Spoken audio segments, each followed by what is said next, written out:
परिचय। बच्चों, आज हम जैव प्रौद्योगिकी एवं उसके उपयोग के बारे में जानेंगे। वाह सर, ये रोचक लग रहा है। हाँ, इसलिए मुझे कौन बताएगा कि जैव प्रौद्योगिकी क्या है? आपने सही बताया रितु। क्या कोई मुझे बता सकता है कि जैव प्रौद्योगिकी का उपयोग किन प्रक्रियाओं के लिए किया जाता है? सर, ऐसी अनेक प्रक्रियाएं हैं जिनके लिए जैव प्रौद्योगिकी का उपयोग किया जाता है, जैसे कि रोगों की पहचान करने के लिए, जीन स्थानांतरण आदि। बहुत अच्छे प्रतीक। आओ अब विस्तार से अध्ययन करें। इस पाठ में आप जैव प्रौद्योगिकी एवं उसके उपयोग के बारे में जानेंगे। उद्देश्य। इस पाठ के अंत में आप निम्न करने में सक्षम हो जाएंगे। कृषि में जैव प्रौद्योगिकी के उपयोगों की व्याख्या करना, चिकित्सा में जैव प्रौद्योगिकी के उपयोगों की व्याख्या करना, जीन चिकित्सा की व्याख्या करना, आणविक निदान का वर्णन करना, पारजीवी जंतुओं और उनके उपयोगों की व्याख्या करना और नैतिक मुद्दों की चर्चा करना।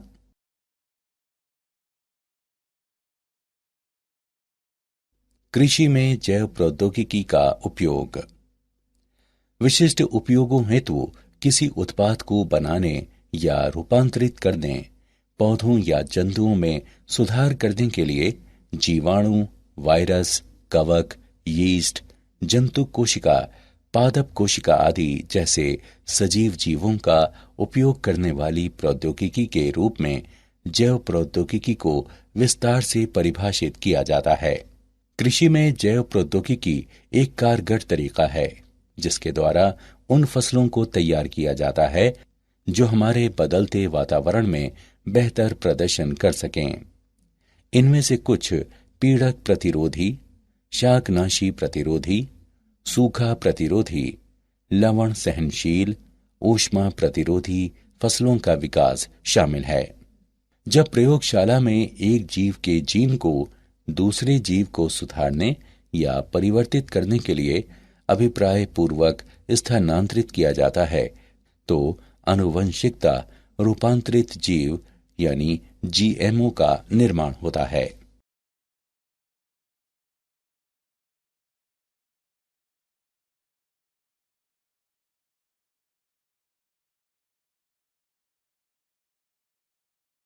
आनुवंशिकता रूपांतरित जीवों का उपयोग। आनुवंशिकता रूपांतरित पौधे कई तरह से उपयोगी हो सकते हैं। कीट पीड़क प्रतिरोधी पौधों के कारण कम पीड़कनाशी का उपयोग करने की आवश्यकता होती है। आर्थिक रूप से अधिक अनुकूल, क्योंकि पीड़कनाशी वायु, मृदा और जल में नहीं जाते हैं। फसल की अधिक पैदावार।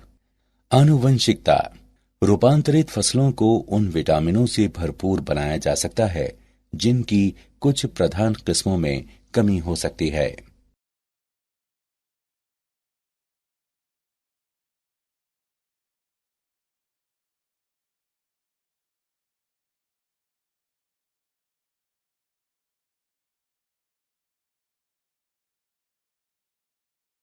कृषि में जैव प्रौद्योगिकी का उपयोग।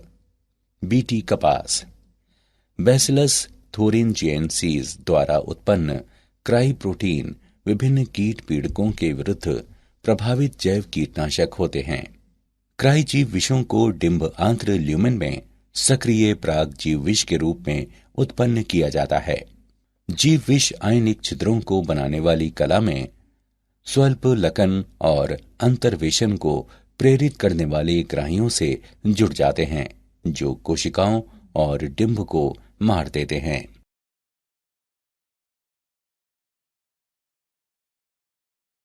पीड़क प्रतिरोधी पौधा। पीड़क प्रतिरोधी पौधे।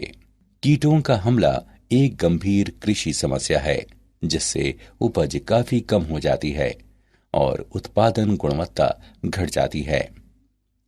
कीटों के कारण खेतों में और साइलों में भंडारण के दौरान नुकसान हो सकता है। प्रत्येक वर्ष कीट दुनिया भर की खाद्य फसलों का लगभग 25% भाग नष्ट कर देते हैं। आरएनए अंतःक्षेप द्वारा विशिष्ट जीन को निष्क्रिय करना इस समस्या का वांछनीय प्राकृतिक समाधान है। द्विसूत्री आरएनए मध्यवर्ती अंतःक्षेप आरएनएआई जीवों में जीन अभिव्यक्ति को निष्क्रिय करने की सरल और तीव्र विधि है। किसी जीन का निष्क्रिय होना आरएनए का छोटे छोटे आरएनए में निम्नीकरण का परिणाम है, जो समजात दूत आरएनए को लक्षित करने के लिए रिबोन्यूक्लिएज को सक्रिय करते हैं। औषधियों में जैव प्रौद्योगिकी का उपयोग। आनुवंशिकता निर्मित इंसुलिन। इंसुलिन एक हार्मोन है जो अग्नाशय द्वारा उत्पन्न होता है और जो ग्लूकोज के स्तर को नियंत्रित करता है। इंसुलिन 2 पॉलीपेप्टाइड श्रृंखलाओं का बना होता है, श्रृंखला ए और श्रृंखला बी, जो आपस में डाइसल्फाइड सेतुओं द्वारा जुड़ी होती है।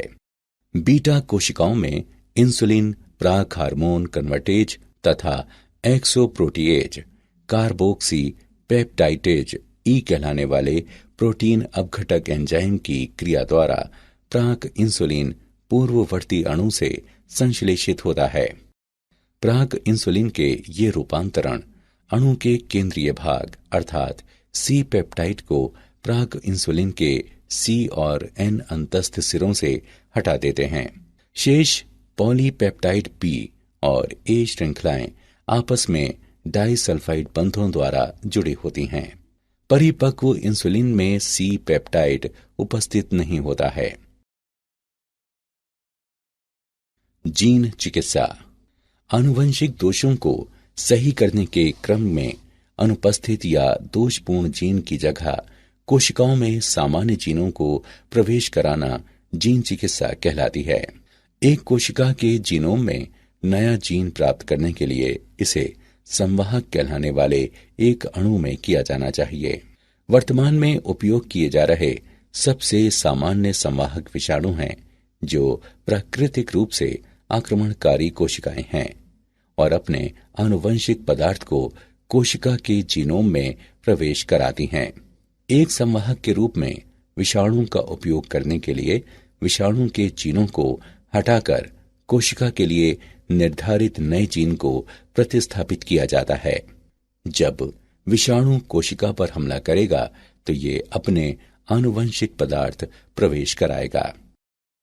एक सफल स्थानांतरण के परिणाम स्वरूप लक्षित कोशिका में अब नया जीन होगा, जो दोषपूर्ण जीन द्वारा उत्पन्न समस्या को सही करेगा।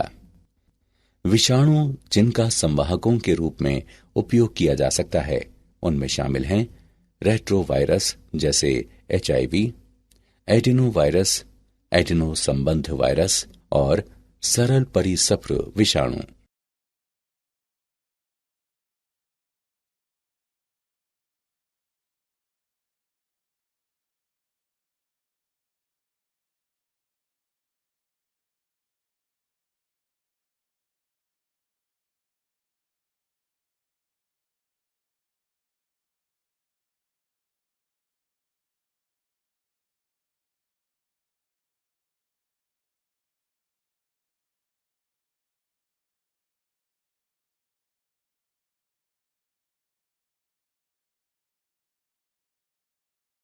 आणविक निदान।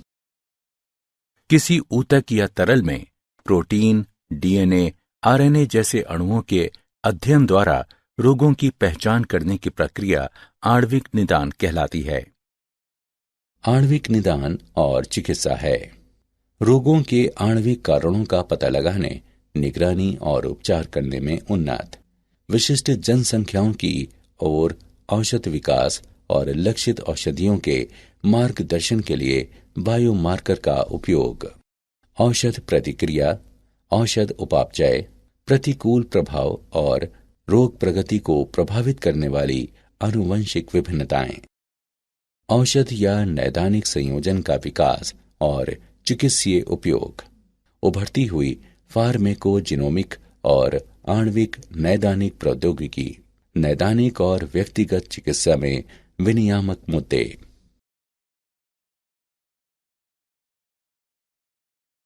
परजीवी जंतु, ट्रांसजेनिक एनिमल्स, जंतु जिनकी आनुवंशिक विशेषताओं को एक रूपांतरित जीन द्वारा या आनुवंशिक प्रौद्योगिकी की तकनीक का उपयोग करके दूसरे जीव से प्राप्त जीन के अंतर्वेशन द्वारा बदल दिया गया है, परजीवी जंतु कहलाते हैं। परजीवी जंतुओं के उत्पादन के सामान्य कारण हैं। कुछ परजीवी जंतुओं का विशिष्ट आर्थिक लक्षणों के लिए उत्पादन किया जाता है। उदाहरण के लिए, परजीवी पशुओं को विशिष्ट मानव प्रोटीन युक्त दूध उत्पन्न करने के लिए बनाया गया था, जो मानव वातस्फीति के उपचार में सहायता करती है। उदाहरण के लिए, हार्वर्ड वैज्ञानिकों को ऑनको माउस या हार्वर्ड माउस कहलाने वाले आनुवंशिकता निर्मित चूहा बनाने में प्रमुख वैज्ञानिक सफलता मिली, जिसमें विभिन्न मानव कैंसरों के विकास को बढ़ावा देने वाला जीन है।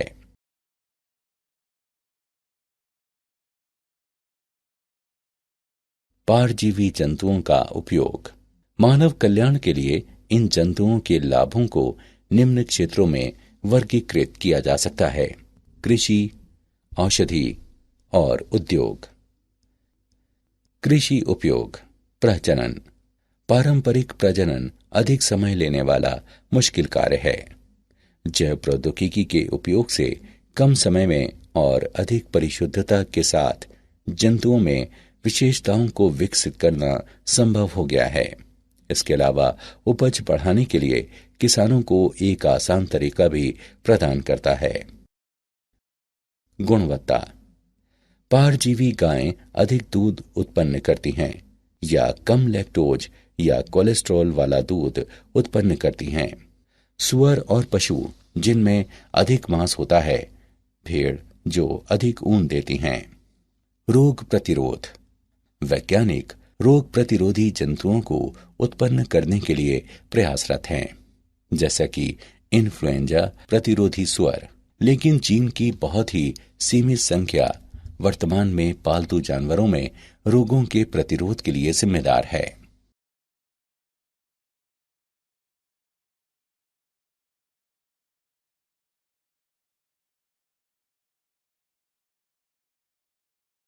चिकित्सा उपयोग।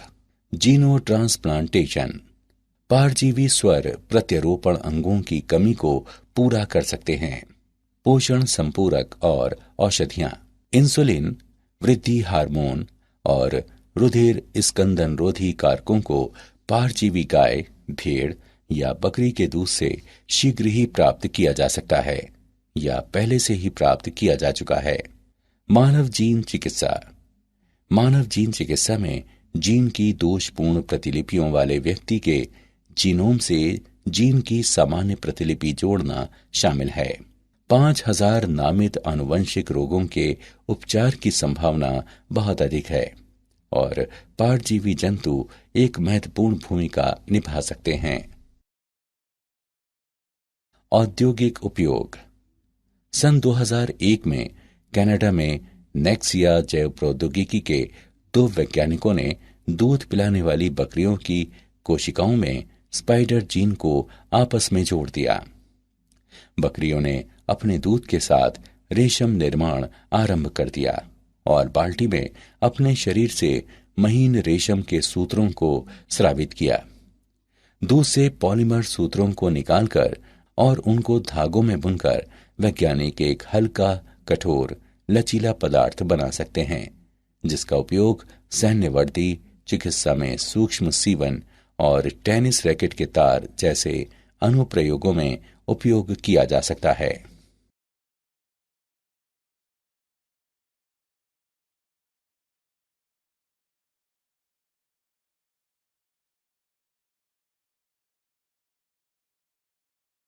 नैतिक मुद्दे। जीवों के आनुवंशिक रूपांतरण के तब अप्रत्याशित और अवांछनीय प्रभाव हो सकते हैं जब ऐसे जीवों को पारिस्थितिकी तंत्र में सन्निविष्ट कराया जाता है। जन सेवाओं के लिए ऐसे जीवों के रूपांतरण और उपयोग से अनुमत एकस्व की समस्याएं भी उत्पन्न हुई हैं। इसलिए भारत सरकार ने संगठन स्थापित किए हैं जो आनुवंशिक रूपांतरण की वैधानिकता और जनसेवा के लिए आनुवंशिकता रूपांतरित जीवों के सन्निवेश की सुरक्षा के बारे में निर्णय लेने के लिए अधिकृत हैं। ऐसा ही एक संगठन आनुवंशिक अभियांत्रिकी संतुति समिति यानी GEAC है।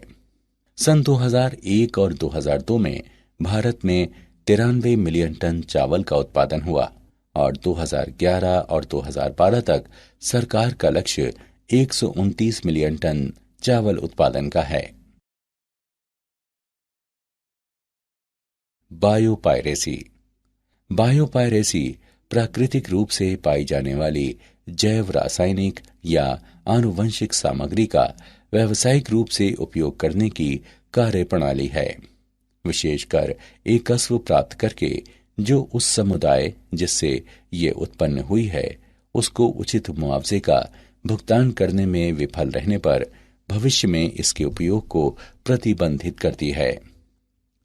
भारत में उगने वाला बासमती चावल अपने विशिष्ट स्वाद और सुगंध के लिए मशहूर है, लेकिन एक अमेरिकी कंपनी ने अमेरिकन एकस्व व ट्रेडमार्क कार्यालय द्वारा एकस्व अधिकार प्राप्त कर लिया था। इस कंपनी ने भारतीय किस्मों को अर्धबौनी किस्मों से संकरण कराकर बासमती की नई किस्म विकसित की। क्या आप जानते हैं, अमेरिकी शोधकर्ताओं ने एक प्रणाली विकसित की है जिसमें नीले प्रकाश को सक्रिय करके किसी भी वांछित जीन को प्राप्त किया जा सकता है तथा टर्न ऑन या टर्न ऑफ कर सकते हैं, जो जैव प्रौद्योगिकी और चिकित्सा में अनुसंधान के लिए हो सकते हैं। ये पहली बार है जब डीएनए के विशिष्ट खंडों को टर्न ऑन या टर्न ऑफ किया गया है। उन्होंने अमेरिकन केमिकल सोसाइटी के जर्नल में प्रकाशित अपने शोध पत्रों में प्रकाश की तीव्रता का उपयोग करके जीन अभिव्यक्ति के स्तर को अनुकूल बनाने के बारे में जानकारी भी दी है। सारांश। आइए हमने जो कुछ सीखा है उसे संक्षेप में दोहराएं। विशिष्ट उपयोगों हेतु किसी उत्पाद को बनाने या रूपांतरित करने, पौधों या जंतुओं में सुधार करने के लिए जीवाणु, वायरस, कवक, यीस्ट, जंतु कोशिका, पादप कोशिका आदि जैसे सजीव जीवों का उपयोग करने वाली प्रौद्योगिकी के रूप में जैव प्रौद्योगिकी को विस्तार से परिभाषित किया जाता है। RNA अंतर्क्षेप द्वारा विशिष्ट जीन को निष्क्रिय करना कीट हमले की समस्या का वांछनीय प्राकृतिक समाधान है। आनुवंशिक दोषों को सही करने के क्रम में अनुपस्थित या दोषपूर्ण जीन की जगह कोशिकाओं में सामान्य जीनों को प्रवेश कराना जीन चिकित्सा कहलाती है। किसी ऊतक या तरल में प्रोटीन, DNA, RNA जैसे अणुओं के अध्ययन द्वारा रोगों की पहचान करने की प्रक्रिया आणविक निदान कहलाती है।